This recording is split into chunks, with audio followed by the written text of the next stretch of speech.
Evening டைமில் ஒரு சூப்பரான ஸ்நாக்ஸ், ஒரு டம்ளர் டீ செம்மையாக இருக்கும் இல்லையா? இன்றைக்கி கோதுமை பக்கோடா தான் ஈவினிங் ஸ்நாக்ஸுக்கு எடுத்திருக்கேன். ரொம்ப ஈஸியாகவும் செஞ்சிடலாம், நல்ல டேஸ்ட்டாகவும் இருக்கும். எப்படி செய்கிறதுன்னு பார்க்கலாமா?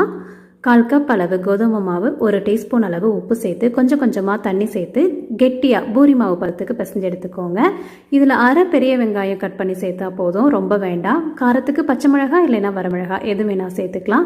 கருவேப்பிலை, மல்லித்தலை நல்லா பொடியாக நறுக்கி சேர்த்துக்கோங்க. நல்லா சுட சுட எண்ணெயை 1 டேபிள் ஸ்பூன் சேர்த்து நல்லா கெட்டியாக பிசைஞ்சு எடுத்துக்கோங்க. நீங்கள் தேவைப்பட்டால் 2 டேபிள் ஸ்பூன் அளவு அரிசி மாவு கூட சேர்த்தலாம். எனக்கு கொஞ்சம் கெட்டியாக இருந்தால் தான் பிடிக்கும் பக்கோடா, ஸோ அதனால் அந்த மாதிரி சேர்த்துக்கிட்டேன். நீங்கள் 2 டேபிள் ஸ்பூன் அளவு அரிசி மாவும் சேர்த்து நல்லா பிசைஞ்சு சூடான எண்ணெயில் பக்கோடாவாக போட்டுடுங்க. செம சூப்பரான கோதுமை பக்கோடா டக்குன்னு செஞ்சு முடிச்சிடலாம். இது கூட 1 டம்ளர் ஏலக்காய் டீ. ஈவினிங் சூப்பராக என்ஜாய் பண்ணுங்கள். பிடிச்சிருந்துச்சுன்னா மறக்காமல் லைக் அண்ட் சப்ஸ்கிரைப் பண்ணிடுங்க. பாய்.